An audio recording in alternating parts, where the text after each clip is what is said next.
Здравствуйте, дорогие друзья! Прошла неделя и предлагаю с вами посмотреть, что же было важного в Черногории и интересного. Кто хочет получать новости буквально сразу же после публикации в местных СМИ, подписывайтесь на телеграм-канал Черногория Ньюс. А спонсор новостей – обмен валют и финансовые решения.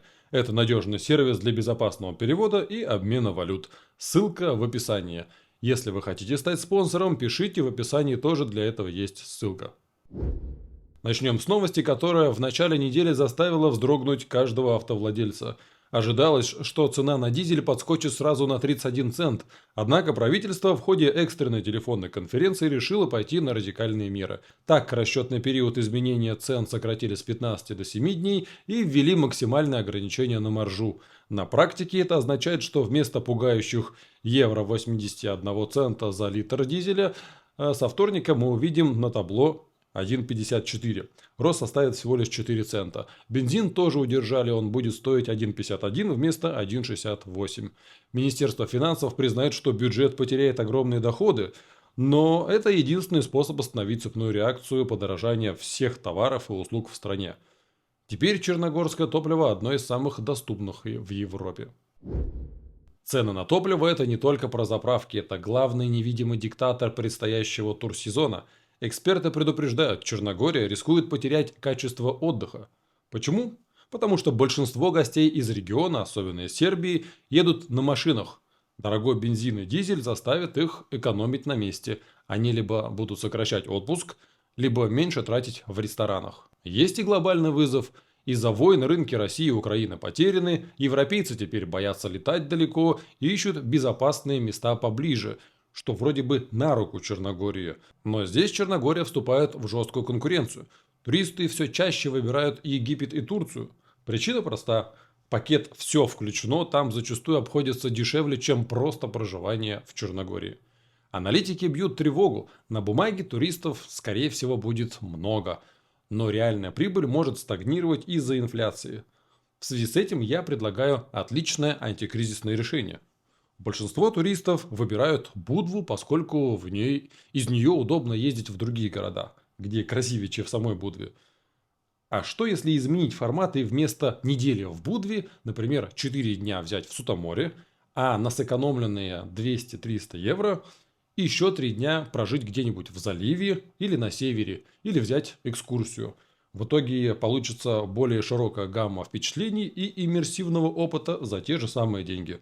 Кому интересно, пишите мне в Телеграм. Ассоциация перевозчиков Черногории планировала беспрецедентную акцию – перекрыть все границы и ключевые трассы на 30 дней подряд с 23 марта по 23 апреля. Причем круглосуточно. Дальнобойщики в ярости из-за правил шенгенской зоны и проволочек на таможне. Однако полиция официально запретила этот протест. Логика властей проста. 30-дневная полная блокада грузового трафика – это прямая угроза здоровью населения и поставкам продуктов и топлива. Полиция напомнила перевозчикам, что в январе им уже разрешали 72-часовую блокаду, и тогда их услышали. Хотя я бы сказал, что не услышали, а послушали. Теперь же любые попытки парализовать страну будут жестко пресекаться по закону. В Подгорице в районе Талоши произошел инцидент, который больше похож на сценарий триллера. 19 марта в офисе НПО Montenegro Space Research прогремел взрыв во время химического эксперимента.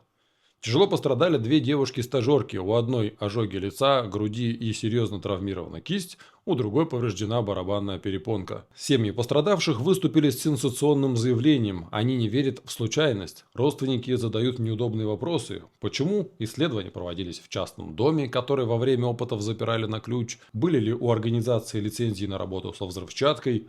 Семьи подозревают нецелевое использование госфондов, выделенных на обучение молодежи. Напомню, что это та самая организация, которая в конце прошлого года запустила первый черногорский спутник Луча. Сейчас делом занимается прокуратура. Если вы планировали купить квартиру в Черногории, цифры вас не обрадуют. В конце прошлого года средняя цена квадрата в новостройках достигла 2415 евро. Это исторический максимум. При этом покупательная способность граждан страны в 4 раза ниже средней по ЕС. Правительство заманивает прогнозами, что после вступления в Евросоюз стоимость жилья может расти на 20% в год, но эксперты настроены скептически. Такие заявления не подкреплены анализом. А реальность такова, что цена в Черногории сегодня одна из самых высоких в регионе. И это уже серьезно беспокоит местных жителей. Один из самых узнаваемых символов страны проходит через курс омоложения.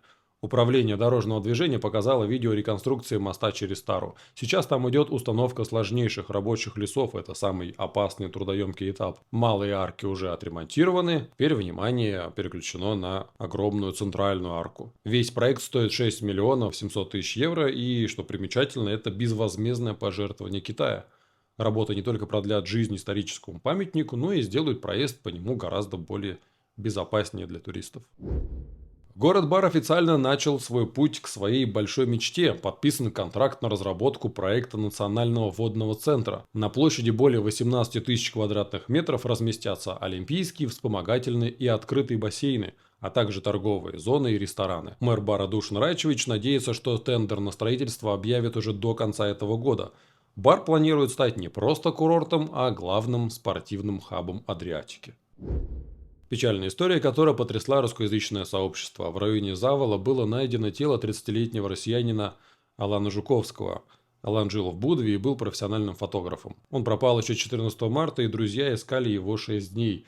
Судя по всему, произошел несчастный случай. На краю обрыва глубиной несколько десятков метров нашли сломанную ветку. Вероятно, Алан пытался сделать эффектный снимок, но сорвался вниз на скалистый берег, либо, со слов участников поиска, упал головой вниз с дерева с высоты 1 метр.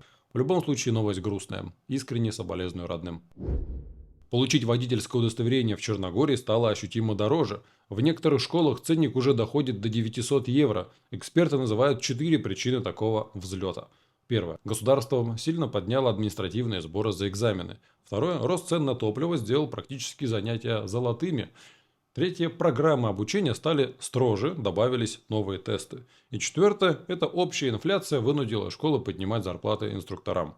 А какова ваша версия столь резкого удорожания? Поделитесь в комментариях. Отношения с Хорватией накаляются. Загреб настаивал на встрече 25 марта, чтобы обсудить старые обиды, возврат имущества после войн 90-х и судьбу учебного корабля «Ядран».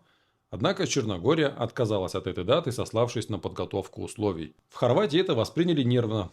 Там напоминают, что уже заблокировали Черногории закрытие главы переговоров с ЕС по внешней политике. Посыл Загреба предельно ясен. Если конструктивного диалога не будет, Хорватия начнет защищать свои интересы через международные суды. Подробнее о конфликте и причинах я говорил вот в этом выпуске. Можете потом посмотреть. В Никшиче разгорается скандал, связанный с бездомными животными. С начала года город выплатил гражданам уже 97 тысяч евро компенсаций за укусы. В прошлом году сумма была просто астрономической, более 500 000 евро. Власти города подозревают существование преступной схемы. И есть версия, что собаки организованно привозятся из других городов, а укусы имитируются или совершаются в сговоре с врачами и юристами. Суммы компенсаций варьируются от скромных 200 евро до шокирующих 20 тысяч евро за один случай. Чтобы остановить утечку бюджета, в городе устанавливают видеонаблюдение. Приюты города переполнены, там живут 200 собак и мест больше нет.